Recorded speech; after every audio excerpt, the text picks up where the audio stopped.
Amen. Gloire au Seigneur. Voulez-vous, nous allons ouvrir la parole de Dieu dans Actes des Apôtres, chapitre 2. On va lire quelques versets à partir du verset 22 jusqu'au verset 32. Gloire au Seigneur, afin qu'on puisse se placer dans le contexte de cette série d'enseignements. Comme nous savons que Dieu a fait de Jésus, il a fait de lui le Seigneur et le Christ. Il a fait de Jésus de Nazareth le Seigneur et le Christ. Et pour pas que les gens se trompent, c'était officiel, Dieu avait fait de lui le Seigneur et le Christ. Regardons ensemble cette grande révélation enfant de Dieu de ce que le Seigneur, lorsque le Père va lui dire « Assois-toi à ma droite », Alléluia, le Père a élevé le Seigneur, gloire au Seigneur, il l'a exalté, il lui a donné enfant de Dieu, vraiment ces grandes révélations, ces positions. Nous avons vu comment il est le souverain sacrificateur, mais ensemble, maintenant, nous allons découvrir l'enfant de Dieu. Cette grande révélation aussi, lorsque Christ a été exalté, Jésus va dire, je tiens les clés de la mort et du séjour des morts. Alléluia! Et ça, c'est vraiment une grande récompense. Pour nous, les chrétiens, tous ceux qui nous ont précédés dans la gloire de Dieu, alléluia, ils ont reçu la vie éternelle. Jésus l'avait promis, je vous donnerai la vie éternelle. C'est une qualité de vie vraiment puissante, glorieuse et céleste. Lisons ce book ensemble dans Actes des Apôtres, chapitre 2, verset 22. Il est dit, hommes israélites, écoutez ces paroles. Jésus de Nazareth, voyez-vous, Jésus de Nazareth, cet homme à qui Dieu a rendu témoignage devant vous par les miracles, les prodiges et les signes qu'il a opérés par lui au milieu de vous, comme vous le savez vous-même. Ça décrit dans un verset tout ce que Jésus a fait pendant son ministère. L'enfant de Dieu, il dit, cet homme livré, selon le dessein arrêté, selon la prescience de Dieu. Vous l'avez crucifié, vous l'avez fait mourir par la main des impies. Dieu l'a ressuscité en le délivrant des liens de la mort. C'est très, très, très important. On va recevoir cette révélation ici, enfant de Dieu. Christ a été délivré des liens de la mort parce qu'il n'était pas possible qu'il fût retenu par la mort. Vous savez, Jésus était la source de la vie. Il était impossible qu'il fût retenu par la mort. Et ça dit, verset 25, car David dit de lui, je voyais constamment le Seigneur devant moi, parce qu'il est à ma droite, afin que je ne sois point ébranlé. Aussi mon cœur est dans la joie, et ma langue dans l'allégresse, et même ma chair reposera avec espérance. Car tu n'abandonneras pas mon âme dans le séjour des morts, et tu ne permettras pas que ton sein voie la corruption. Alléluia! Tu m'as fait connaître les sentiers de la vie, et tu me rempliras de joie par ta présence. Homme frère, l'apôtre Pierre, sous l'inspiration du Saint-Esprit, va dire à ces gens qui sont devant lui, homme frère, qu'il me soit permis de vous dire librement, au sujet du patriarche David, qu'il est mort, qu'il a été enseveli, que son sépulcre existe encore aujourd'hui parmi nous. Comme il était prophète et qu'il savait que Dieu lui avait promis avec serment de faire asseoir un de ses descendants sur son trône, c'est la résurrection du Christ qu'il a prévu et annoncé en disant qu'il ne serait pas abandonné dans le séjour des morts, et que sa chair ne verra pas la corruption. Alléluia!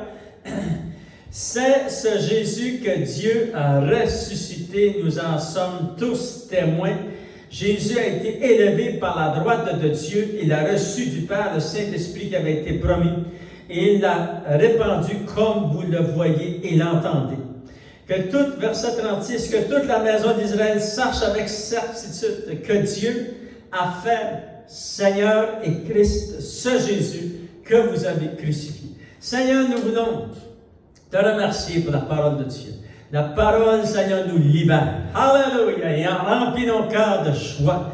Et remplis nos cœurs d'espoir, Seigneur, mon Dieu. Et que tu puisses bénir la parole de Dieu à nos cœurs. Bénis ton Église et ton peuple, Seigneur, qui entend le message des Saintes Écritures. Et au nom de Jésus, nous t'avons prié. Amen. Gloire au Seigneur. Regardons cette prochaine révélation, enfant de Dieu, que Jésus va recevoir lorsqu'il va ressusciter d'entre les morts, qu'il va s'asseoir à la droite de Dieu. Jésus tient les clés de la mort et du séjour des morts. Alléluia. Enfant de Dieu, Jésus était la vie. Il n'était impossible que la mort puisse garder Jésus dans le tombeau. Et comme nous le voyons ici même, le roi David, sous l'inspiration du Saint-Esprit dans l'Ancien Testament, il va prophétiser que Christ allait ressusciter. Verset 31, c'est la résurrection du Christ qu'il a prévu et annoncé en disant qu'il ne serait pas abandonné dans le séjour des morts. Jésus n'a pas été abandonné dans le séjour des morts et que sa chair ne verra pas la corruption. Vous savez que Jésus est descendu dans le séjour des morts lorsqu'il était sur la croix. La Bible nous explique que dans Éphésiens chapitre 4, regardons verset 8, ça dit, c'est pourquoi il est dit, étant monté en haut, il a amené des captifs, il a fait des dons aux hommes. Verset 9, que signifie il est monté, sinon qu'il est aussi descendu dans les régions inférieures de la terre. Lorsque Jésus a rendu l'esprit à Golgotha, lorsqu'ils vont placer son corps dans le tombeau, Jésus va descendre dans le séjour des morts. Mais il ne descend pas comme un autre humain est descendu dans le séjour des morts à cause de la mort. Il descend chercher quelque chose, enfant de Dieu. Alléluia. Il avait une mission. Il avait une mission glorieuse. Alléluia. Et la parole de Dieu disait dans l'Ancien Testament, Jésus ne sera pas abandonné dans le séjour des morts et son corps ne verra point la corruption, ne sera pas placé dans un cimetière pour des centaines et des milliers d'années. Non, parce que Jésus a revêtu l'incorruptibilité. Gloire au Seigneur. Nous regardons, enfants de Dieu, ce que Jésus était fait dans ces jours des morts, dans Apocalypse chapitre 1. Alléluia. Regardons dans Apocalypse chapitre 1 comment. C'est vraiment excitant, la parole de Dieu. Apocalypse chapitre 1, parlant de notre Sauveur, verset 7, ça dit, « Voici, il vient, avec les nuées. » Ici, c'est après ces versets nous placent après la grande tribulation, les 7 années de la grande tribulation. Ça dit tout œil le verra. Voyez-vous, voici, lorsqu'il vient en enlèvement de l'Église, les gens ne le verront pas. Mais lorsqu'il revient après les 7 années de la grande tribulation, voici, il vient avec les nuées, et tout œil verra, même ceux qui l'ont percé, et toutes les tribus de la terre se lamenteront à cause de lui. Oui, amen. Je suis l'alpha et l'oméga, dit le Seigneur Dieu, celui qui est, celui qui était, celui qui vient, le Tout-Puissant. Alléluia! Et nous savons que Jean va être habillé en esprit au 3e ciel, l'enfant de Dieu. Et lorsque Jésus va lui parler, il dit au verset 17 et 18 du même chapitre, « Quand je le vis, je tombais à ses pieds comme mort. Il posa sur moi sa main droite en disant, « Ne crains point, je suis le premier et le dernier, et le vivant. J'étais mort, et voici, je suis vivant au siècle des siècles. » Alléluia! Je tiens les clés de la mort et du séjour des morts. Alléluia! Votre sauveur, mon sauveur, tient les clés de la mort et du séjour des morts, enfant de Dieu. Jésus a le pouvoir, enfant de Dieu, il avait le pouvoir de la résurrection, il est ressuscité, il a été chercher les clés de la mort, du séjour des morts. Jésus a vaincu le dernier ennemi. Et ça, c'est très important que nous lisions cela. Pourquoi Jésus est descendu? Il a été chercher les clés de la mort, il a été chercher les clés du séjour des morts. Alléluia! Et c'est vraiment une grande révélation pour nous. Dans 1 Corinthiens chapitre 15, on va lire quelques versets, enfants de Dieu. À partir du verset 20, il est dit ceci dans 1 Corinthiens chapitre 15. Le pire ennemi de l'homme, la Bible nous décrit quel est ce pire ennemi de l'homme. Dans 1 Corinthiens chapitre 15, verset 20, il est dit, « Mais maintenant, Christ est ressuscité des morts, il est les prémices de ceux qui sont morts. Car puisque la mort est venue par un homme, c'est aussi par un homme qu'est venue la résurrection des morts, c'est-à-dire à travers Jésus. Et comme tous meurent en Adam, le premier Adam, de même aussi tous revivront en Christ, mais chacun en son rang. Christ comme prémisse, puis ceux qui appartiennent à Christ lors de son avènement. Ensuite viendra la fin, quand il remettra le royaume à celui qui est Dieu et Père, après avoir détruit toute domination, toute autorité et toute puissance. Car il faut qu'il règne jusqu'à ce qu'il ait mis tous les ennemis sous ses pieds. Le dernier ennemi qui sera détruit, c'est la mort. Alléluia! Le pire ennemi de l'homme, c'est la mort. Et puis, nous le voyons à tous les jours, des gens qui décèdent, des gens qui sont séparés de Dieu, mais ici, le mot mort veut dire séparés de Dieu pour l'éternité. C'est quelque chose, fait que vraiment, c'est le pire ennemi de l'homme. Les gens peuvent se faire croire qu'il n'y a rien après la vie. Après cette vie, non, ça commence seulement. Après cette vie, c'est l'éternité. C'est l'éternité avec Dieu ou c'est l'éternité sans Dieu. Le mot mort veut dire être sans Dieu, séparé de Dieu dans le séjour des morts. Fait que Jésus, enfant de Dieu, qu'est-ce qu'il a fait? Il a été chercher la clé de la mort et la clé du séjour des morts, afin que nous puissions avoir la vie. C'est la vie qu'il offre, enfant de Dieu. Alléluia. Le dernier ennemi, c'est la mort. Alléluia. Mais Jésus-Christ a vaincu la mort avec son pouvoir et sa puissance divine. Il l'a vaincu et il a dans ses mains les clés de la mort, du séjour de la mort. Tous ceux qui viennent au Seigneur, c'est pour ça que Jésus avait dit, si tu acceptes le Seigneur dans ton cœur, dans ta vie, tu l'acceptes comme ton sauveur et Seigneur, tu auras la vie éternelle. Il est le seul qui offre la vie éternelle. S'il vous plaît, réconcilie-toi avec le Seigneur. Et la vie éternelle, il est venu pour nous donner la vie éternelle, enfant de Dieu. Et nous voyons que Jésus a les clés de la mort et du séjour de la mort. Deuxième chose que nous voyons, alléluia, tous ceux qui sont en Jésus-Christ vivront les mêmes victoires que Jésus lui-même a vécu. Gloire au Seigneur. 1 Corinthiens chapitre 15, verset 23, ça dit, « Mais chacun en son rang, Christ comme les prémices, puis ceux qui appartiennent à Christ lors de son avènement. » Ici, enfants de Dieu, nous savons que ces versets nous parlent du retour glorieux de Jésus-Christ. Notre destinée est glorieuse et remplie de victoire et remplie de vie. C'est la vie. Le Seigneur nous offre la vie éternelle. Cette vie éternelle. Et c'est une vie de qualité supérieure, éternelle, céleste et divine et glorieuse. Alléluia. Jésus prédit l'événement la plus importante de la vie du chrétien, enfant de Dieu. On va lire ensemble dans Jean chapitre 5. Ce sont des versets très puissants, des versets très importants. Lorsque Jésus va proclamer lui-même, il va dire que tous ressusciteront. C'est dans Jean chapitre 5, regardez quelques versets. Il est dit au verset 21, « Car comme le Père ressuscite les morts et donne la vie, ainsi le Fils donne la vie à qui il veut. Le Père ne juge personne, mais il a remis tout jugement au Fils, afin que tous honorent le Fils comme ils honorent le Père. Celui qui n'honore pas le Fils n'honore pas le Père qui l'a envoyé. En vérité, je vous le dis, celui qui écoute ma parole et qui croit à celui qui m'a envoyé a la vie éternelle. Il ne vient point en jugement, mais il est passé de la mort à la vie. Alléluia! En vérité, je vous le dis, l'heure vient. Il y a une heure, ça dit ici l'enfant de Dieu, et elle est déjà venue, où les morts entendront la voix du Fils de Dieu, et ceux qui l'auront entendu vivront. Car comme le Père a la vie en lui-même, ainsi il a donné au Fils d'avoir la vie en lui-même.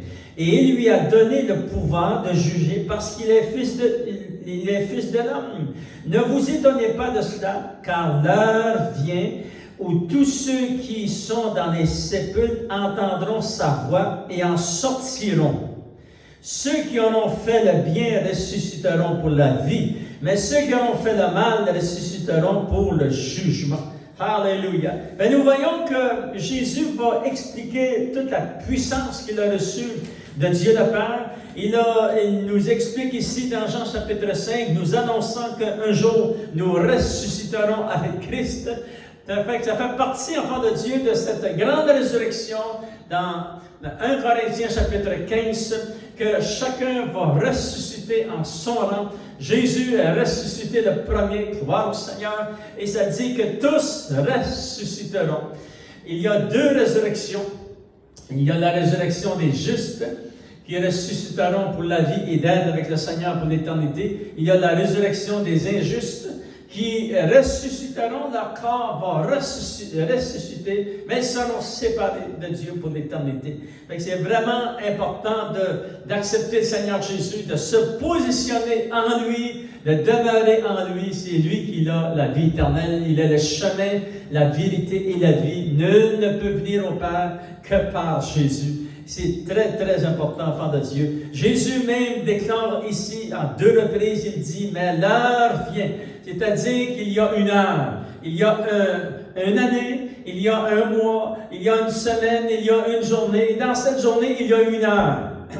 Une heure lorsque le son de la trompette sonnera, qui s'appelle l'événement le plus important sur la face de la terre, qui s'appelle l'enlèvement de l'Église. Il y a une heure où la première résurrection, tous ceux qui font partie de la première résurrection ressusciteront, et c'est très, très puissant. Il y a une heure, enfant de Dieu. C'est très précis. Une heure, c'est précis.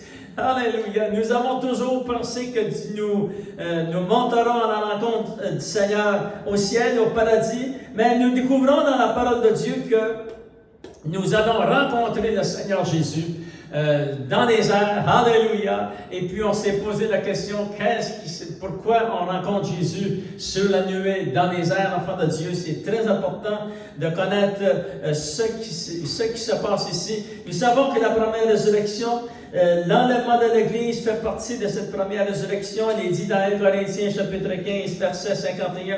Je vais vous lire ce verset merveilleux, parce que Jésus a dit, tous revivront en lui. Alléluia. Et c'est très, très important que nous relisons. Et 1 Corinthiens chapitre 15, on lit ces quelques versets. Verset 51, ça dit, « Voici, je vous dis un mystère, nous ne mourrons pas tous. » Ça, c'est vraiment le plus grand événement que les humains, que les chrétiens attendent, enfants de Dieu, partout dans le monde entier. Mais tous nous serons changés dans un instant, dans un clin d'œil à la dernière trompette. La trompette sonnera et les morts ressusciteront incorruptibles. Ça, ce sont ceux qui nous ont précédés dans la gloire. Leur âme et leur esprit est avec le Seigneur maintenant. Et eux, ils descendent eux aussi. Ils font partie de cet grand enlèvement de l'Église. Ils ressusciteront, ils revêtiront un corps céleste, un corps incorruptible et immortel. Alléluia!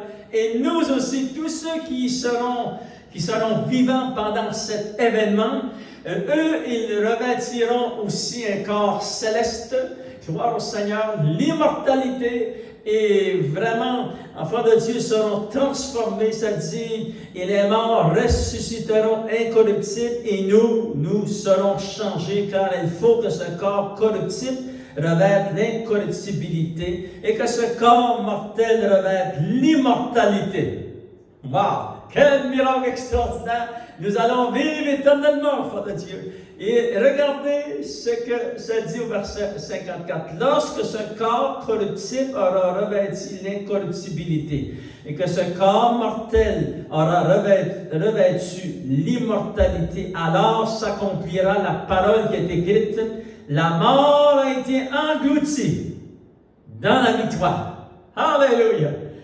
Vous savez, enfants de Dieu, lorsque Jésus dit « Je tiens les clés de la mort, du séjour des morts », c'est-à-dire, enfants de Dieu, quelle est la bénédiction qui nous est retournée à nous? C'est que la mort n'a plus aucun pouvoir sur nous. C'est la vie, on se dirige, on est destiné vers la vie, et la vie en Christ, c'est la vie abondante, et la vie éternelle. Ça dit, la mort a été engloutie dans la victoire. Ô mort, où est ton aiguillon? ô mort, où est ton aiguillon la mort? L'aiguillon de la mort, c'est le péché, la puissance du péché, c'est la loi. Mais grâce soit rendue à Dieu, qui nous donne la victoire par notre Seigneur Jésus-Christ. Alléluia! Et vraiment, c'est cela qui s'est accompli, enfant de Dieu. Nous rencontrerons le Seigneur. Voici, nous avons cette grande destinée, enfant de Dieu. Il est dit dans 1 Thessaloniciens, chapitre 4, verset 16 jusqu'au verset 17, ça dit qu'au son de la trompette, Jésus descend sur la nuée et nous serons changés ici sur la terre. Et tous ensemble, tous ceux qui nous ont précédés dans la gloire ressusciteront eux aussi. Nous, les vivants, nous ressusciterons avec ce corps glorieux. Alléluia. Et nous rencontrerons le Seigneur dans les airs. Alléluia. Et là, on a toujours pensé que c'était devant le trône de Dieu, mais on rencontre premièrement le Seigneur dans les airs. Et puis, la grande question, pourquoi on rencontre le Seigneur dans les airs? Parce que Éphésiens chapitre 3, on va lire cela ensemble, enfants de Dieu. C'est des versets très puissants. Et regardez, il faut que ces prophéties s'accomplissent. Amen. Alléluia. Il faut que ça s'accomplisse. Vraiment, une seule façon que ça va s'accomplir, c'est durant l'enlèvement de l'Église. C'est Éphésiens chapitre 3. Lisons ensemble, verset 6, ça dit « Ce mystère, c'est que les païens sont cohéritiers, formant un même corps et participent à la même puissance, même promesse en Jésus-Christ par l'Évangile. Donc, j'ai été fait ministre selon le don de la grâce de Dieu qui m'a été accordé par l'efficacité de sa puissance. À moi, qui suis le moindre de tous les saints, cette grâce a été accordée d'annoncer aux païens les richesses incompréhensibles de Christ. » Et là, on est en train d'en parler des richesses incompréhensibles de Christ. Et de même, et de mettre en lumière quelle est la dispensation du mystère caché de tout temps en Dieu qui a créé toutes choses, afin que les dominations et les autorités dans les lieux célestes connaissent aujourd'hui par l'Évangile la sagesse infinie variée de Dieu. L'une des raisons pourquoi on se rend compte sur la nuée avec le Seigneur, c'est afin que les dominations, les autorités dans les lieux célestes, ça c'est au deuxième ciel, il se passe quelque chose là, enfant de Dieu, connaissent aujourd'hui par l'Église la sagesse infinie de notre Dieu. Alléluia! Selon le dessein éternel qu'il a mis à exécution par Jésus-Christ, notre Seigneur. Ça dit en lui, en qui nous avons par la foi en lui, la liberté de nous approcher de Dieu avec confiance, gloire au Seigneur. Alléluia. Maintenant, enfants de Dieu, on rencontre le Seigneur dans les airs et nous savons que la parole de Dieu nous explique vraiment qu'est-ce qui se passe à cet endroit. Ça dit dans Éphésiens chapitre 2, versets 1 et 2, ça dit « Vous étiez morts par vos offenses et par vos péchés, dans lesquels vous marchiez autrefois selon le train de ce monde, selon le prince de la puissance de l'air, de l'esprit qui agit maintenant dans les fils de la rébellion. Qui est ce prince de la puissance de l'air? » Une des raisons pourquoi on se rend compte en cet endroit, c'est parce qu'il y a un prince qui s'appelle le prince de la puissance de l'air, et ça c'est Satan, le diable. Et regardez en Éphésiens chapitre 6, verset 12, « Car nous n'avons pas à lutter contre la chair et le sang, mais contre les dominations, contre les autorités, contre les princes de ce monde de ténèbres, contre les esprits méchants ou dans les lieux célestes. » La raison, une des raisons majeures, enfants de Dieu, pourquoi on se rencontre avec le Seigneur dans les airs, c'est afin que tous ceux qui sont dans cet endroit, alléluia, les esprits méchants dans les lieux célestes au deuxième ciel, voient ce que Jésus a fait à travers la résurrection et l'enlèvement de l'Église. Il fallait que il fallait qu'il s'accomplisse, Éphésiens chapitre 3, verset 10, je vais vous le relire. Ça dit, afin que les dominations, les autorités qui sont au deuxième ciel, dans les lieux célestes, connaissent aujourd'hui par l'Église la sagesse infinie variée de Dieu. Alléluia! Il fallait que l'Église, tous ceux qui sont nés de nouveau, qui nous ont précédés avant nous, ceux qui sont chrétiens aujourd'hui, ceux qui vont venir après nous, Et lorsque le son de la trompette va sonner, enfants de Dieu, nous monterons la rencontre du Seigneur dans les airs. Il faut que les dominations, les autorités qui sont à cet endroit reconnaissent que tous ceux qui ont essayé de faire mourir, qui voulaient qu'ils les séparent de Dieu, parce que nous savons que le plan de l'ennemi, c'est que de détruire et puis voler et tuer les gens. Et nous savons que lorsque nous passons à travers cette résurrection, alléluia, la mort n'a plus aucun pouvoir sur nous. Gloire au Seigneur. C'est pour ça qu'il tient les clés de la mort et du séjour de la mort. Enfants de Dieu, imaginez-vous la scène qui va se passer. On ne sait pas combien de temps qu'on va être là. Mais ce qui est important, c'est de savoir que l'ennemi l'ennemi, la mort a été détruite, que Satan a été vaincu, gloire au Seigneur, et que lorsqu'il verra ces milliards et ces milliards et ces milliards de personnes qui sont ressuscitées avec un corps céleste, alléluia, c'est assez pour déclencher la guerre qu'il y a dans le ciel. Vous savez, il va y avoir une guerre, ça dit dans Apocalypse chapitre 12, enfants de Dieu, et je vais vous donner dans le verset 7, il est dit, il y eut guerre dans le ciel. Voyez-vous, c'est vraiment, on sait qu'il y a des guerres sur la terre, mais là ici, on parle d'une guerre dans le ciel, c'est quelque chose. Et ça dit, Michel et ses anges combattirent contre qui? Contre le dragon. Et le dragon et ses anges combattirent, mais ils ne furent pas les plus forts. Et leur place ne fut plus trouvée dans le ciel. Il fut précipité, le grand dragon, le serpent ancien appelé le diable et Satan, celui qui séduit toute la terre. Il fut précipité sur la terre et ses anges furent précipités avec lui. Alléluia! Pourquoi, enfant de Dieu, qu'il y a eu cette guerre? Une des raisons, c'est certainement lorsqu'il a vu toute vraiment la fiancée, l'Église du Seigneur qui est remplie de la résurrection et de la vie, un corps céleste, et on va entrer avec le Seigneur qui va nous présenter devant son Père. Voici ma fiancée, comme nous l'avons vu dans les autres enseignements. Nous savons que ça va déclencher, ça va être une des raisons qui va déclencher cette grande guerre dans le ciel. Et ça dit que Michel et ses anges vont combattre contre le dragon et ses anges, et ils vont être vaincus. Alléluia! Et j'entendis dans le ciel une voix forte qui disait, maintenant le salut est arrivé, la puissance et le règne de notre Dieu, l'autorité de son Christ. Car il a été précipité l'accusateur de nos frères, celui qui les accusait devant notre Dieu jour et nuit. Ils l'ont vaincu à cause du sang de l'agneau. Alléluia! Notre sauveur devant la Golgotha, il a été enfant de Dieu. Il est ressuscité, gloire au Seigneur.